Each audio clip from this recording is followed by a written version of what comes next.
Hello and welcome to the Colts Cover-2 Podcast. We are coming to you a little bit later than normal this week. There's not really any way around that. The Colts had joint practices at 6 o'clock at night. I guess we could have stayed up and done a First Impressions podcast last night, but Nate had some writing to do when we left and that's actually where we're going to start. We're actually going to start here because Nate, I think. So I would describe it this way, and Nate, you can tell me if I'm wrong here.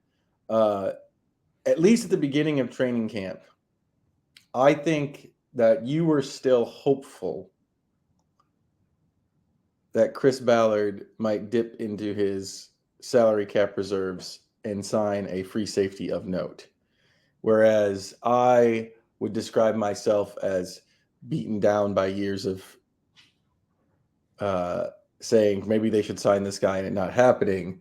And so I was a little more lukewarm on it. Is that fair to say where we were at the very beginning of training camp? Yeah, that's fair. I think you took a more veteran approach to this beat that I'm having to learn. You learn some tough mistakes like bring an umbrella to a practice that rains, and also understand that Chris Ballard and Jim Irsay do not go after many free agents on the outside, even if it seems to make perfect sense, and even if it seems to be what their coaches say they need. The reason I was hopeful, though, for this specific one is kind of two reasons. One was that I got a sense in the spring that Colts actually did like these safeties who were out there. That wasn't true at other positions that people have been clamming for them to sign. Often they don't seem to like free agents as much as a lot of people around here do, but I thought that they kind of did have some interest in the safeties that were out there, and there were two Pro Bowlers available in Justin Simmons and Quandre Diggs. And then on day one of training camp, report day, is when Chris Ballard kind of just threw it out there when he said, "I'm not saying we won't make a move. We definitely could," about free safety, after he basically shot it down at wide receiver. And that it felt like to me like they were going to give this a trial run. And I think that's actually kind of fair. I think once they got to this point and training camp was here, if they hadn't reached an agreement, I understand giving Nick Cross, Rodney Thomas that runway. And while there were two guys out there, two different options to sign, but yeah, I'm a little stunned that we got through all of those practices with the way that they went, with the way that nobody has emerged at free safety, with the way they talked about that from the assistant GM to the defensive coordinator to kind of everybody that's talked about free safety, not having much confidence in what they're seeing and stressing all these points that seem to lead them to a veteran who's available and affordable. And there were two of those out there in Quandre Diggs and Justin Simmons. Quandre Diggs ended up signing with the Titans for somewhere between $3 and $5 million. Justin Simmons signed yesterday with the Falcons for $8 million. And the Colts never made an offer, is something that a source told me yesterday. So yeah, I'm a little stunned by that extreme levels of the awareness to say, hey, we need a free safety, we might sign one, and never trying to, when they also said they didn't like how their free safeties were playing. I'm still trying to kind of square that all, and I'm not having the easiest time. Yeah, they have Gus Bradley has for a week or so been saying that he felt like Nick Cross was playing better at the free safety position specifically, more so than strong safety. But I think if you could give Gus Bradley truth serum, I think he'd rather have Justin Simmons back there. Is that talking out of school? Am I going too far? This is me guessing, but this is just based on like Gus Bradley. Based on Gus Bradley and what we know about him, he likes veterans, especially in the secondary, especially at safety. And he prefers to have experience back there. And they haven't felt good about Nick Cross up until like a week ago. So I can't imagine that the coaching staff was like, you know what, we don't want Justin Simmons. That just doesn't seem to make sense.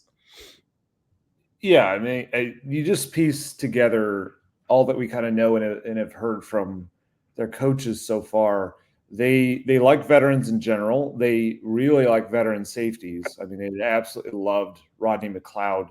They talk about how much that strong safety spot is got to be a communicator. They talk about trust levels. They tried to get McLeod back. The coaching staff tried to get McLeod back. Yeah, they sure did. And I don't know if the front office did the same thing, but they definitely did. And then even beyond kind of the specific fit of a veteran versus a younger player, it's just like it's just kind of basic at a certain point. Coaches want better players.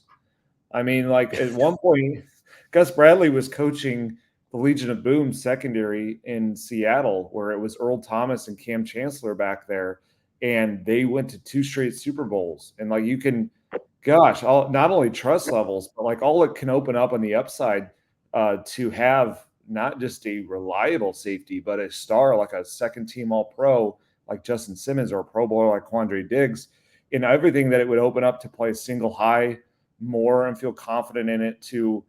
I think they would have started, like a lot of people want Gus Bradley to blitz more.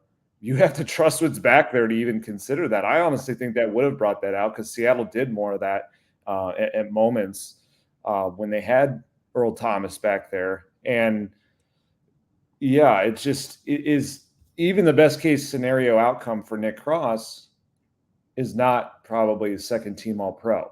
So when there's one out there and they felt like, they know the same things we do, that they have the money, there's one available. That's often the case in August. Coaches have to deal with certain positions that usually it's an injury creates a problem and they're just going to have to adjust, or, they can't sign every single, good player that's out there just to do it. But in this situation with a quarterback on a rookie deal and the way that they opened up more than $26 million in cap space, like I wonder if the coaches, when they looked at this, just thought like, can you give me a reason why we're not doing it? And I would love to be a fly on the wall in that conversation. I think from a standpoint too of, there was some talk about Simmons wanting to go to a contender.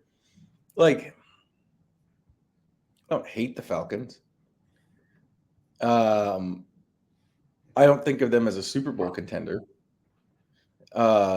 Same thing with before that, he visited the Saints, who I like even less than the Falcons.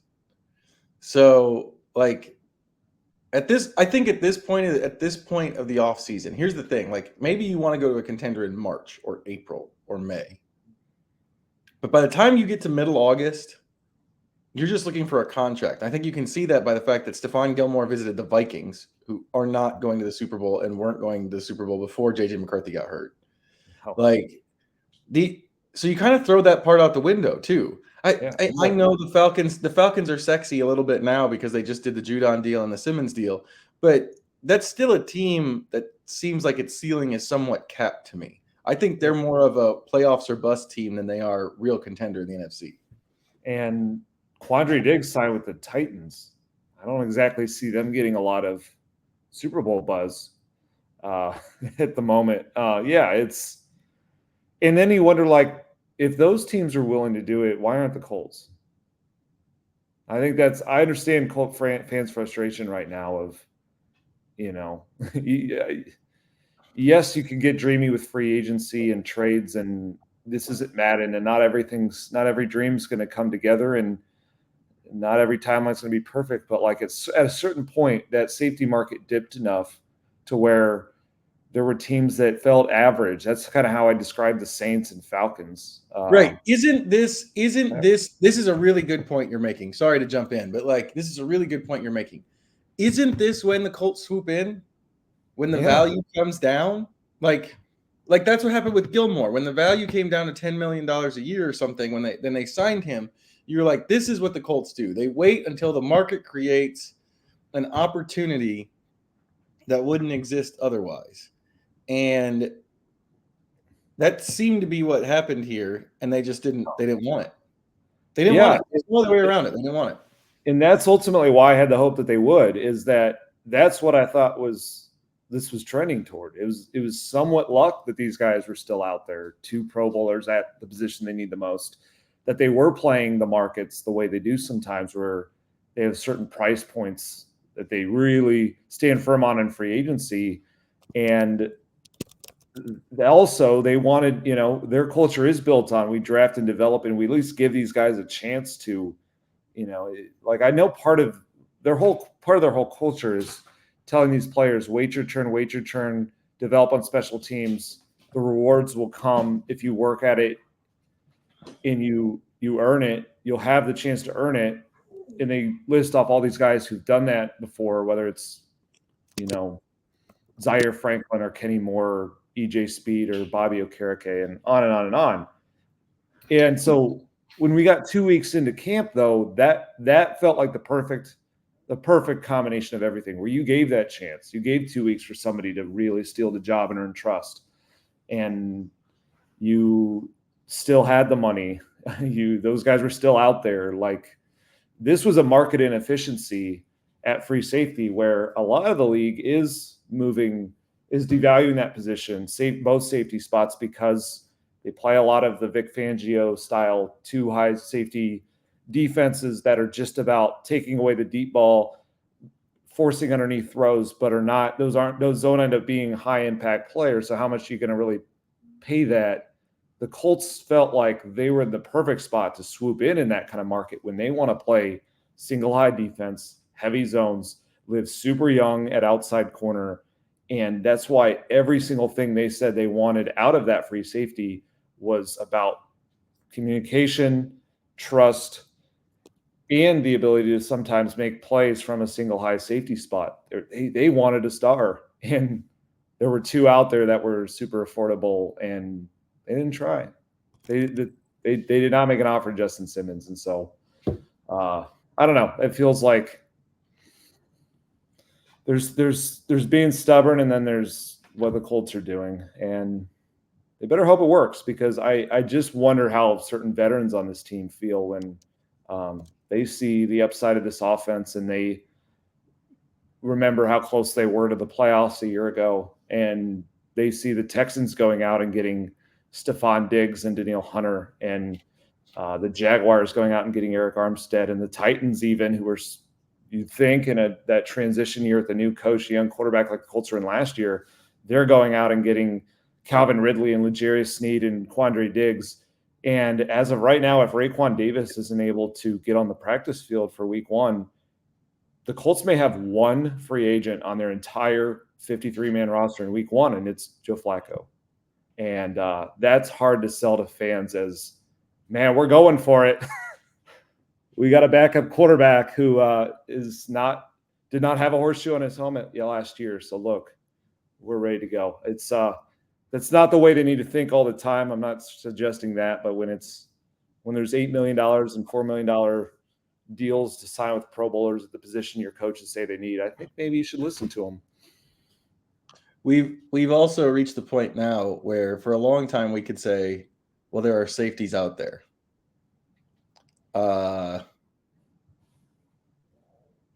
Does a 30-year-old J-Ron Curse do anything for you? No. You could look up Micah Hyde, who I loved watching play, but also said it's Bills or retire earlier this year. So, yeah, not Micah Hyde, because this isn't the Bills. That's pretty much it. Other than that, you're looking at that was the thing, that those 2 safeties who were out there. It got to a certain point in camp. I really thought this when they had the situation where Josh Downs got hurt and they weren't very happy with how Nick Cross handled the play or the response to it, where I thought, like, there's 1 move left for them to feel good about their free safety. There's only 1, unless they find a trade. The 1 move was signing Justin Simmons. Now we're going to make a guess based on the games, and hopefully we're right.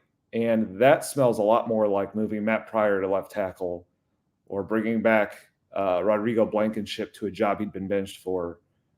That smells a lot more like that than running back an offensive line that was playing well the year before, which is that's the comparison Chris Ballard loves to make. But it's not the same thing when you are openly expressing doubt about everything and you get to halfway through the preseason and you don't have a starter at that spot. Like, I don't know. It's hard to find another bet. You've been doing this longer, so maybe you can, but it's hard for me to think of a bet that Ballard has made on an internal player at a position where halfway through preseason he had no idea who's going to start or even what position they play.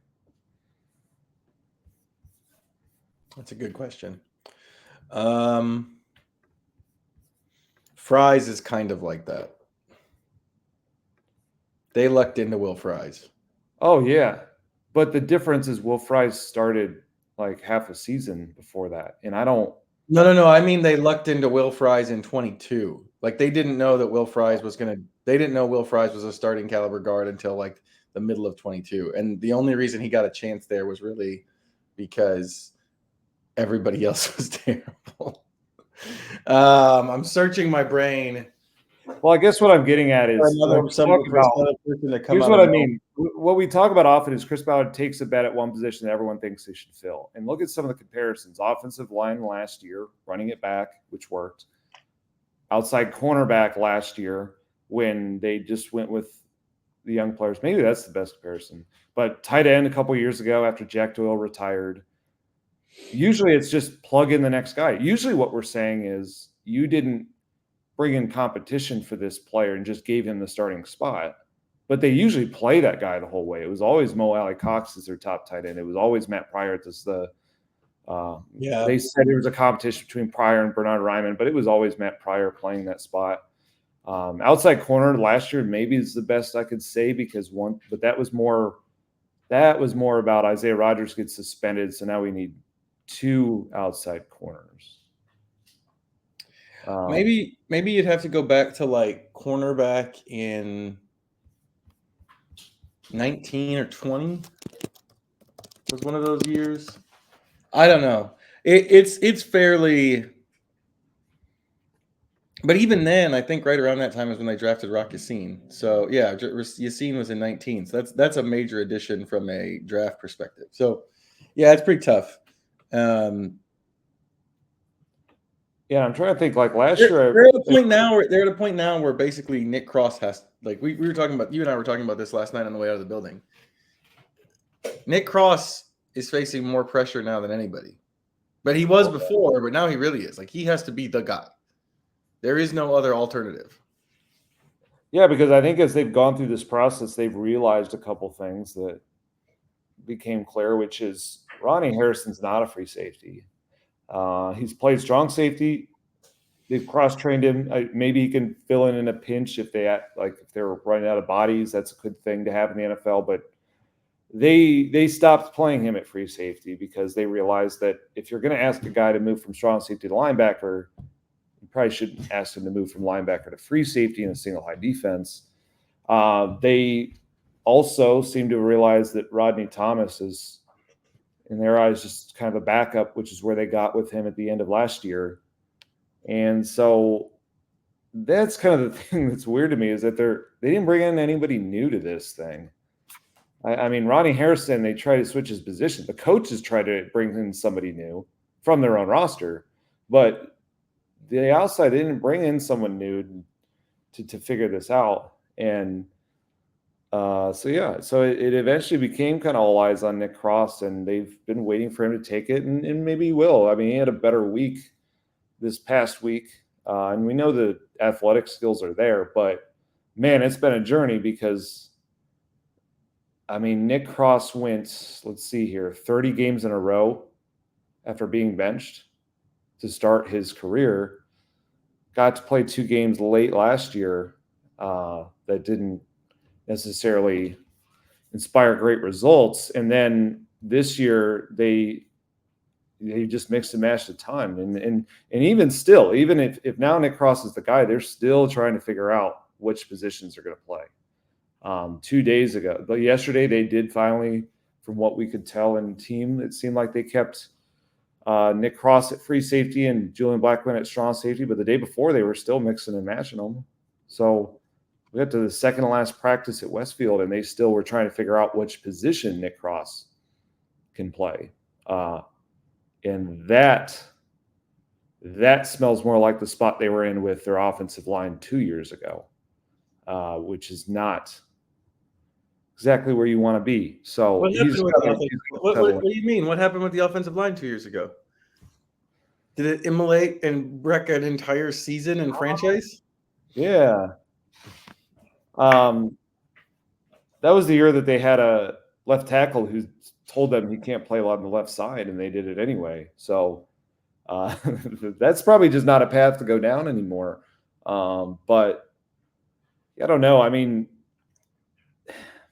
there's something to be said for, like, Julian Blackmon can play both spots. He's looked good in both spots. I understand if you like some things. This is the weird thing too. The way we discuss this position sounds as if they had a season-ending injury, right? It's like, oh, well, now they have to move guys around because X happened.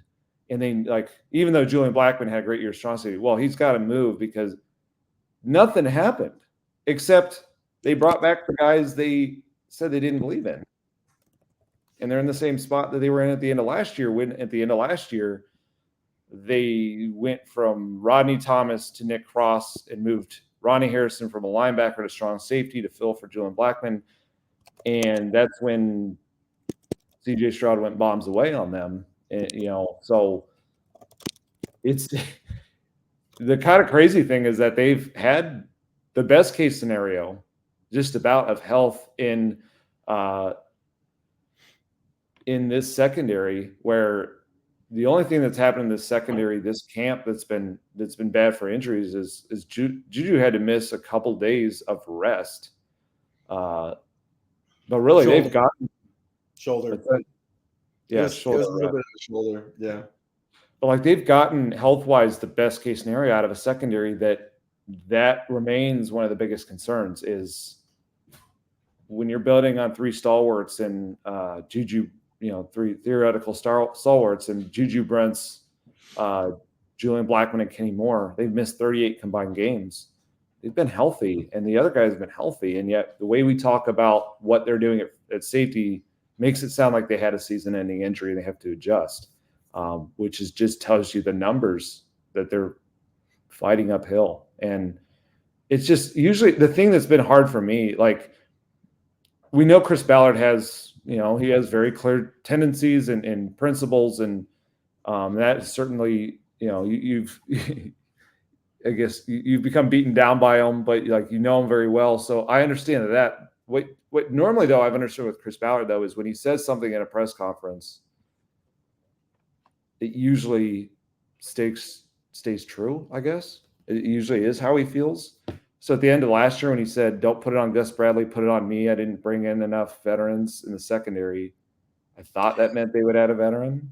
Yeah. No, that comment from last year is the one that hangs over all this. That's the right way to look at it. Him, because you think back to last year where they were.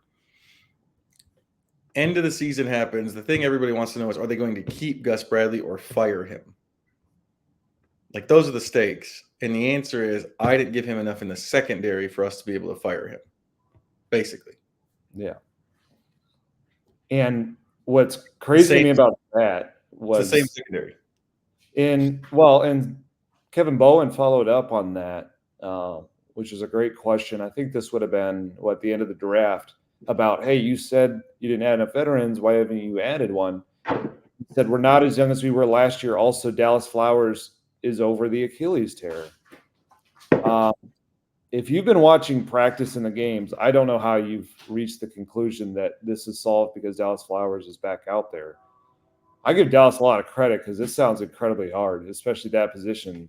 It takes guys a long time to come back from that. It looks very health related, and I would like to give him I'm giving him a pass on that because it just feels like he's not running the way that he used to run, and he's doing some desperate things with penalties every day, and that it's hard, man. Like, he needs a year to come back from this, and I don't know how you watch that and say, well, we're solved. We don't need a veteran because of what we're seeing from that position.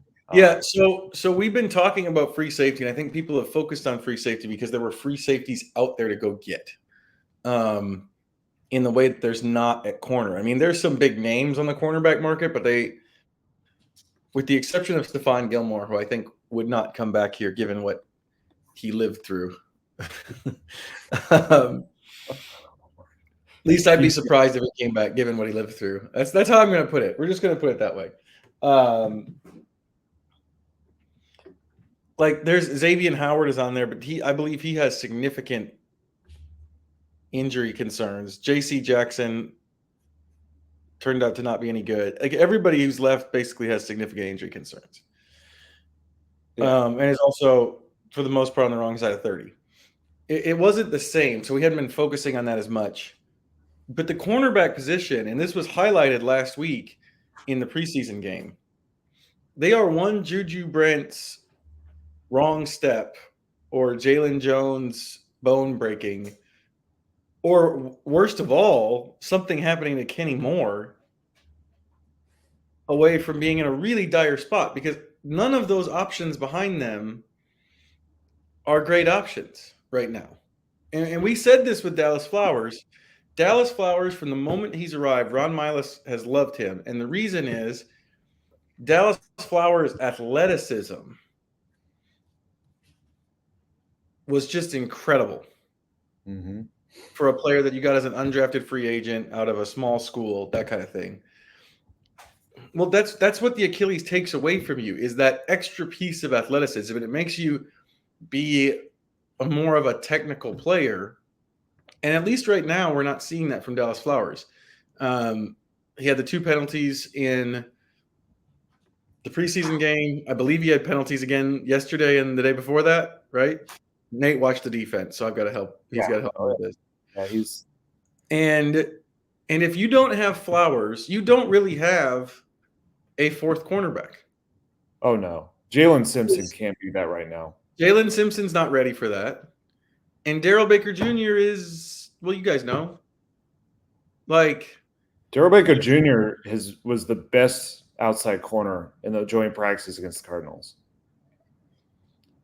And you can't count on him because of what happened last year.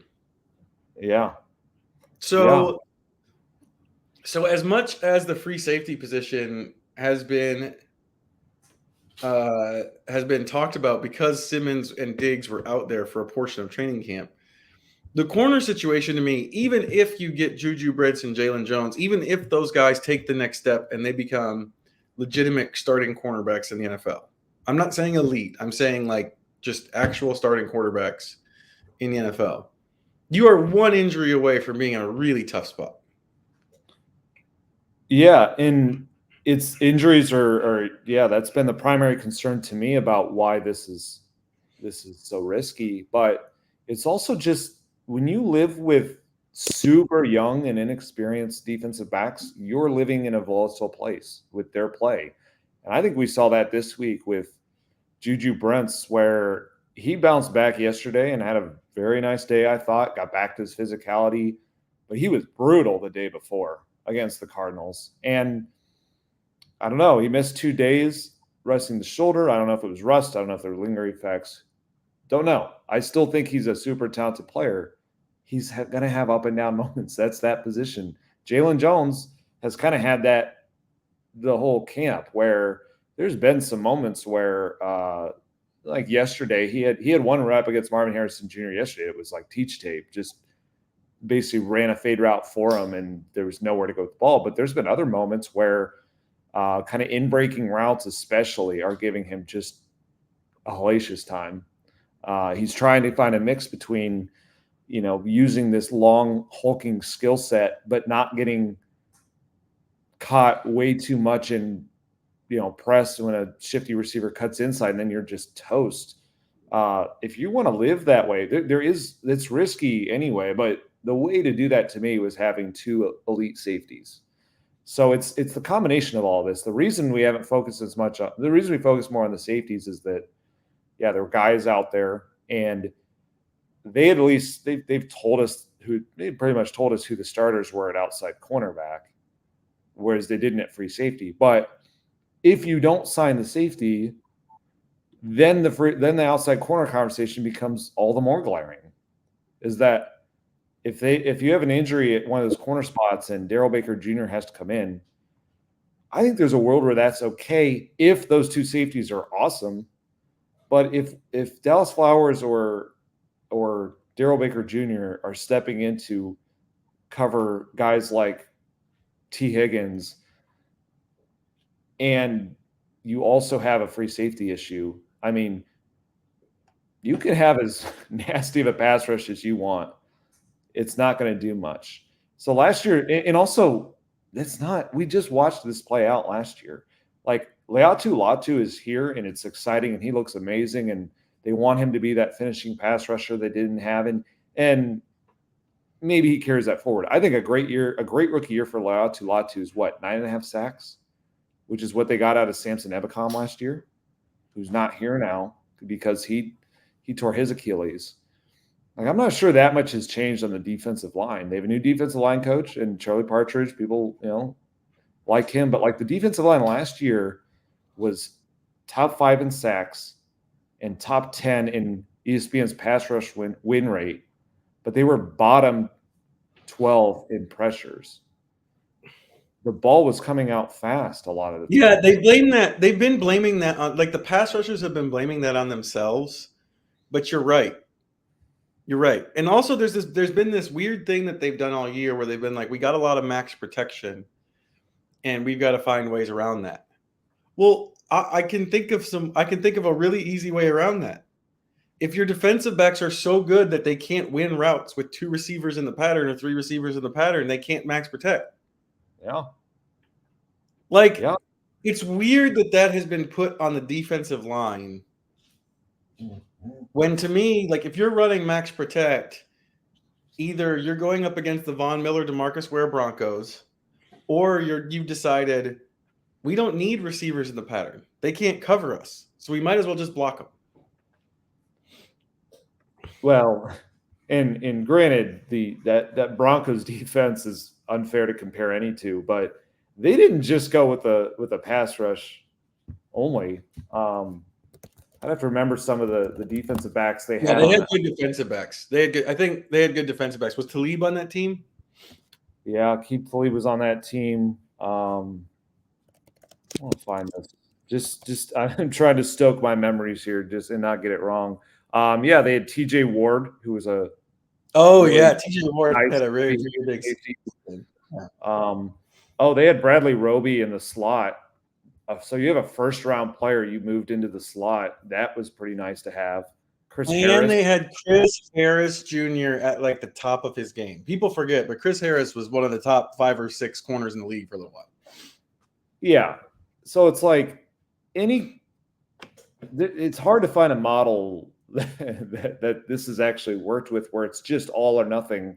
It's just all defensive line. And yeah, I wonder, it is interesting that it's been put on the defensive line because I don't know, some of that's just the personality of those guys. DeForest Buckner blames himself when he's like the best player out there. It's just the way that it goes. Kwity Paye's kind of, Kwity Paye does, he does need to step it up and he realizes that. But like he's kind of that way. He still was not the problem in those games so much as what they had going on in the secondary late last season. It's I don't know.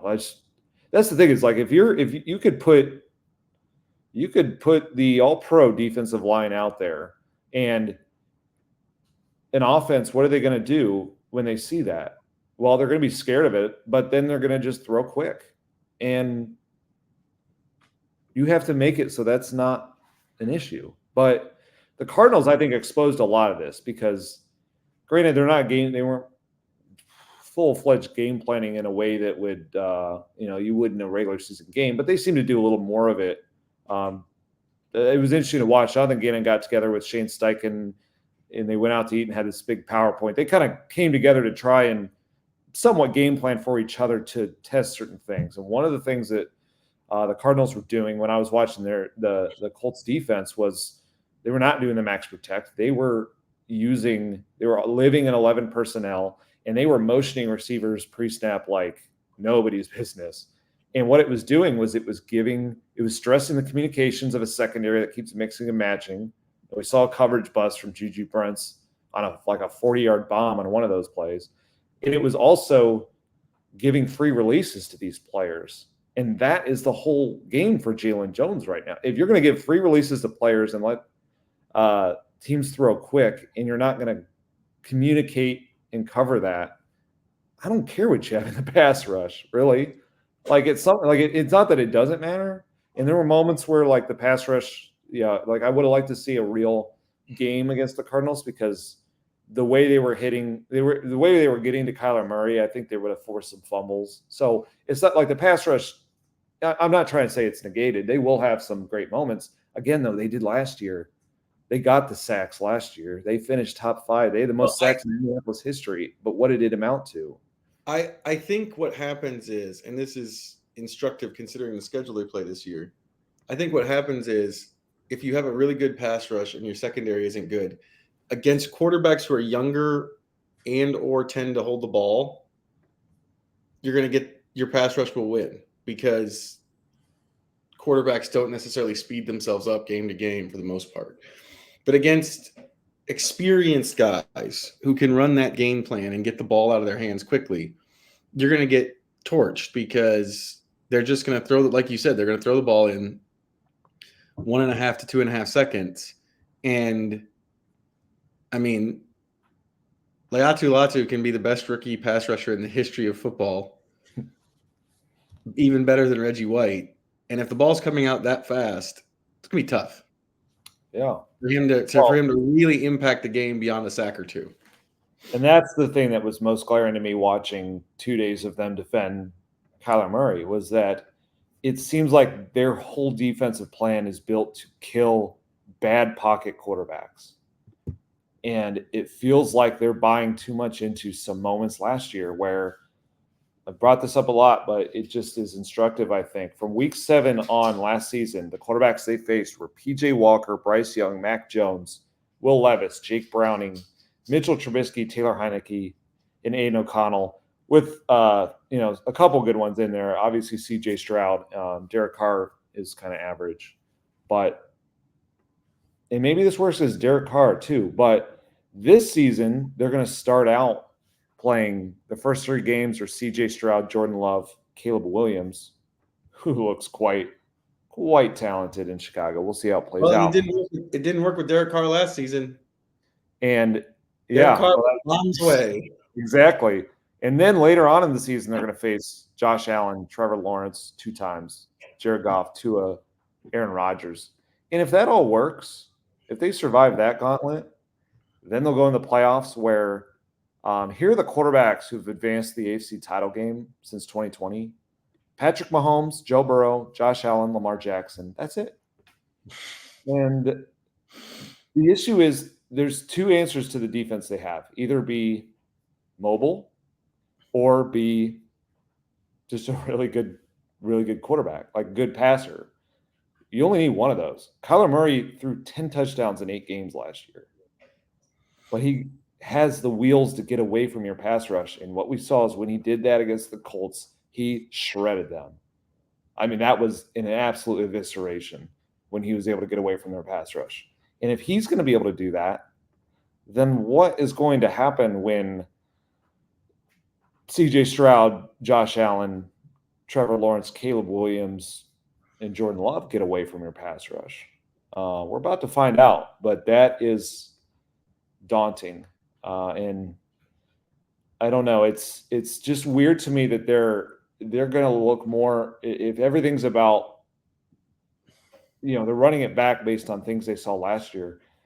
It feels like they're reading more into results against Aiden O'Connell and Mitchell Trubisky than what they just saw against C.J. Stroud the last game that they played, which is when they had to, make a safety switch and they had communication issues and they went max protect and he went bombs away. And the other crazy thing too is like, God, I just mentioned this. We're talking about this group as if there's been this injury and there hasn't. We got 17 games to go. And then what you hope is a playoff run. What is this secondary going to look like when we get to their 18th game? And if they're good enough to make the playoffs and now they're going to go on the road into Buffalo and face Josh Allen or Cincinnati and face Joe Burrow or Baltimore and face Lamar Jackson, like this is the best. This is the most healthy and available they're going to be the rest of the way. Is the group we're talking about right now, and we're saying they don't have the numbers right now. Who knows? Maybe Dallas Flowers I don't know. Maybe by late season he's come a long way. Maybe those games played really accelerate things for Jalen Jones and Juju Brents, and they get a lot better. And Nick Cross, it's not impossible. It's just, God, it feels like they're banking on like 16 different things to go perfectly right, which is, looking back, kind of the model they used for the 2022 team when they just ran back on offense specifically. Pretty much they changed the quarterback, ran back everything else, and they needed a lot of different things to go right with whether it was Paris Campbell staying healthy and Alec Pierce hitting the ground as a rookie and Matt Pryor making the transition to left tackle and Danny Pinter making the transition to right guard and Mo Alley Cox stepping into the Jack Doyle role. Like all these bets, they wanted the best case scenario out of all these things that frankly were unproven. And it just remains curious to me that is the model yet again this year, when you could have just gone out and got the thing that we already know is good, which is the reigning second team All-Pro safety who has 30 picks in his career. Like there's some things that have happened with this team where there weren't great alternatives. So that's why, like, you know, one of my worst takes ever was what I thought of the Matt Ryan move at the time. But even looking back on that, I still don't know how you can fault the Colts that much. What was the other alternative to rolling with Matt Ryan for that season? It's really hard to find one. So it didn't work, and that's what led them to draft one finally. But it wasn't like we can sit here and be like, you left all this out there. Why did you possibly do that? They did the thing that was sensible at the time. It just didn't, it didn't work. But this, I don't, and I've asked people around the league, like, does this make any sense to you guys? And I've not heard anybody that seems to make sense. In fact, I reached out to a rival coach yesterday who's very happy that they did not make a move, which is a little telling in itself. Nate's kind of covered the defense a little bit with the joint practices in this discussion about Justin Simmons. Real briefly, I'm just going to give you the offensive stuff. The Cardinals are bad. The Cardinals are bad defensively. The Colts took advantage. I guess maybe that's the silver lining in all this. Maybe the Colts can score so much that that they're just winning shootouts. I think that Colts fans would be happier with that than I think if the Colts went, say, 10-7 and they get the last wild card spot, but they score like 35 points a game, I think Colts fans would be like, this is a great season. Maybe I'm wrong. It'll be entertaining. This season will be entertaining. I will say that. But I don't know that they're going to do that necessarily. I still don't know that they're going to do that necessarily because, and this is the caveat, is that I kept having to tell myself, as I was watching practice, like, outside of Budda Baker, you don't know anybody on the Cardinals defense. No, they were one of the worst last year. Most of our listeners do not know any of the people on the Cardinals defense, including in the secondary, where a player who couldn't get off the Colts practice squad for the secondary last year, Darren Hall, is running second team for the Cardinals right now. Hey, he may be running first team for the Colts if he was here. Oof, that's a thought. So yeah, I for the most part though, there was some interesting stuff with Anthony Richardson. Number one, just him putting on a glove and suddenly like it fixing everything. What do they do with these passing gloves? What is it about these passing gloves that they all like? It was pouring yesterday. It was pouring last night, and super wet, and they couldn't do anything. Their first three offensive plays went drop, fumbled, snap, and those snaps were bad. They're both fumbles and bad snaps at the same time. And then he puts on this glove, and all of a sudden they look incredible. I think the other thing that was important was just They had a drive at the end of each practice. That's how they ended each practice. Sort of a live. Nate's got some stuff going on the other side. Very busy Jeez. man.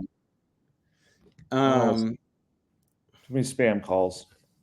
But they had two drives at the end of practices. Both of them went spectacularly for the Colts offense. They were very explosive. They kind of used everybody. A.D. Mitchell had a big catch on Thursday. Alec Pierce really gave them fits, really gave the Cardinals fits going deep, even if he didn't catch it. He was drawing flags. Pittman had catches. We got to see Anthony Richardson's legs let loose a little bit. That's very fun. And I think when we get to the regular season, we're going to be talking about that way more than we have been in training camp. But again, there's a piece of it that you just don't know. You don't know these guys' names. Can I interest you in – do you think any of our listeners know who strong safety Jalen Thompson is? Probably not. What about Bilal Nichols at defensive tackle? I don't know who that is. Mac Wilson Sr. at linebacker. Oh, yeah, former Alabama guy. It's not a star-studded test from the defensive side. No. Right? I think you know these names if you're a draft guy. I think that's pretty much it. Most of these guys haven't done much in the pros. And so I don't know if the Bengals will be a better test next week or not. I have to look at it. You know, they've got Trey Hendrickson. Haven't they had some issues in the second? Haven't they had some losses in the secondary? Yeah. Guys, when we get into training camp, we go into a hole and it's just a Colts hole and we barely get NFL information. So it takes a little while once it gets started to kind of ramp back up.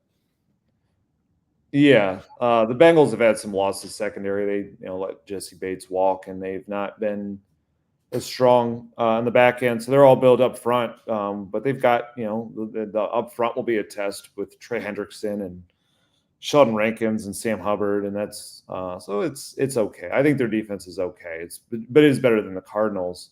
I didn't watch. Yeah, I got to watch more of the offense yesterday because they were kind of just doing the one field thing. And I will say, there's a lot of reason to be excited about the Colts offense right now. I think I've said this at the beginning is that the biggest thing one of the biggest things that need to happen this camp was for this backfield to be healthy. And so far, knock on wood, but they are. I mean, Jonathan Taylor and Anthony Richardson have been able to stack all these days together, which has been fun, and they're getting to build some things out. Like you brought up many times, we've not seen the scheme. We've not seen what the offense is going to actually look like, which is exciting because and we won't that stuff, that stuff's all in the hands of Shane Steichen and Jim Bob Cooter. And I think you can trust your firstborn child with those two when it comes to offensive play design. But other things have been encouraging. My firstborn is playing flag football. Do you think they have time to give us some plays? I bet Shane's probably drawn some up in the past. Does Shane have time? No, but you can tempt him with a good time if you say, "We got some flag football to win." Listen, Shane, when you get into cut meetings, just let Chris handle it and just give me five flag football plays for 8-year-olds. So yeah, I mean, I think the most encouraging thing that we didn't necessarily know is heading into this on the offense, I think, is what we've seen at wide receiver. Granted, the downside being Josh Downs got hurt. That certainly is not good, but man, they're in such a better spot with their depth and their numbers there than I've ever seen them, where they can move A.D. Mitchell into the slot, and he looks pretty decent there. He's not going to do all the full Josh Downs pre-snap stuff, but he looks like a player. He's really answered well to. I thought he started kind of slow in training camp, felt natural for a rookie, but it was the hype certainly got out of control with him. But he's handled some different challenges well. They really liked how he's handled assignments and worked at stuff, and he's closed the gap with Alec Pierce, who early on was kind of playing a lot better. And that's been the impressive thing, is Alec Pierce has taken off. Yesterday he had a gorgeous route that the Cardinals defender had no choice but to tackle to keep him from scoring a touchdown. And so we've seen that kind of consistently. And then, Michael Pittman has been Michael Pittman for the most part. And even some of the guys behind them are looking kind of decent. There's something a little there with Anthony Gould. And so the only concerns I really have on the offense beyond the obvious health stuff at the backfield is I'm still a little confused by that whole tight end room. It's just been kind of weird. So the tight ends, you're just gonna have to I think for this year, everyone just has to let go of the idea that they're going to have a true number one. Just let it go. Let it go off into the ether. It's just not going to happen. It's a hodgepodge room again. Also, you have to let go of the idea that they're going to cut Mo Cox. He's their best blocker. Oh yeah.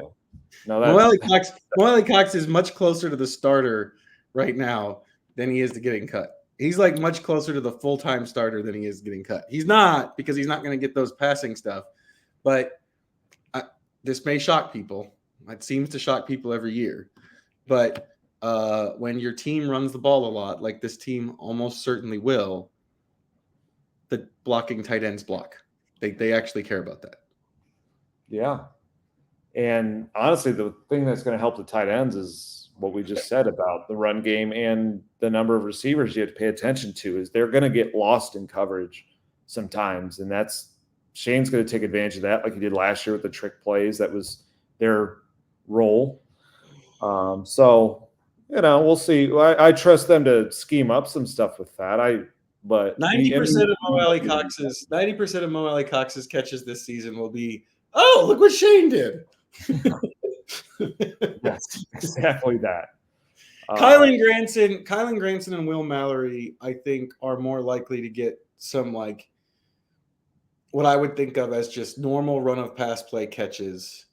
Are they going to be dynamic? Although did you hear on JMV the other day that Ballard said Will Mallory, he thought of Will Mallory as a downfield option? Bells went off for me. Bad bells for Jelani Woods. He mentioned Woods and Mallory together.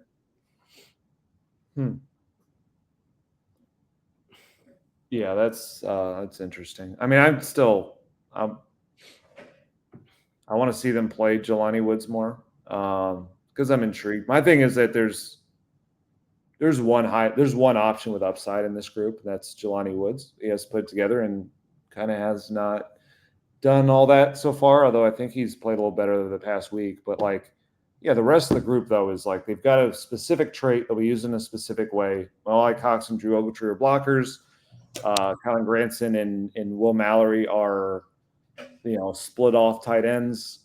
I guess now we're understanding that it sounds like Colin Granson's more your short area type guy, and maybe Will Mallory goes more down the field, but it's still it's probably a bit of a limited skill set to what they're best at. And then Shane's going to, mix and match that and get the most out of it. But it's the offense is encouraging though. And the thing about it, it's the way we started this was obviously not the most positive note with them not going at Justin Simmons. But the reason that I'm on that point as strong as I am is that I do believe this much in this offense. And I think they're going to be potentially really dynamic and explosive to give this team a shot to be one of those AFC offenses that people are really scared of, the way we talk about the Bengals and the Dolphins, and maybe the Chiefs are on a different level, but even the Ravens, when you look at the Ravens and what they have at the skill player level, that is not compared to what this team has. They've got the superhuman quarterbacks, and so we got to see how Anthony Richardson progresses, and a lot has to come together as far as this. And this is still theoretical to a point, but only to a point, because last year the Colts were top 10 offense when they had Gardner Minshew and Zach Moss for most of the year, and now that's replaced by Anthony Richardson, Jonathan Taylor. So that's my thing with the free safety, not to just go back to that a ton, but it was double down on this stuff, man. Buy into this and say hey, we've got the chance to have a contending offense. Let's make it so that we don't have something on our defense that they can't overcome because it's such a problem. Let's get high upside on both sides of the ball because they have it on offense. And That if you're looking for reasons to be encouraged, it's as simple as this. Shane Steichen is going to draw up an offense for Anthony Richardson and Jonathan Taylor in the backfield with Michael Pittman Jr., Alec Pierce, Josh Downs, and A.D. Mitchell as his weapons. That's pretty great. And when they get into the red zone, that's where it's like, I don't know what defense coordinators are going to do. Yesterday we saw that where Anthony Richardson dropped back. Cardinals actually rarely had a good coverage play, and Anthony just walked in for a touchdown. Because that's the other thing. You have to spy on him while also covering all these guys, while also watching for if he's going to hand off to Jonathan Taylor. And then even if you spy him, you have to also catch him and tackle him, which is not the easiest thing. So tons of upside on the offense. You just hope it stays healthy, and you also hope that they don't have to be the Chiefs' offense in order to win games with what's going on the other side of the ball. Okay, real fast. Nate's got to get going, so we're going to end this podcast. Anthony Richardson, the starters, and Joe Flacco are not playing. Give me one thing you're watching on Saturday night. The thing I'm watching is the position we've watched all camp, safety, as I assume they're going to play. They haven't settled on safety. They said they need to get to the games to figure out the safety room. Julian Blackmon, I'm sure, is not. But the other guys, I think they're going to play. Nick Cross and Rodney Thomas and maybe some Ronnie Harrison and mix and match. And that's the thing we'll learn from this weekend that will actually play into their first team decisions, I think. I'm going with Isaiah Land and Adetomiwa Adebawore on the defensive line. Deeper cuts. I want to see how those guys do. For the Colts Cover-2 podcast, I'm Joel A. Erickson. This is Nate Atkins. Also, that this game and them not playing any of the starters, that's why we don't do first impressions podcasts in the preseason. No villain of the game coming. That's it right there.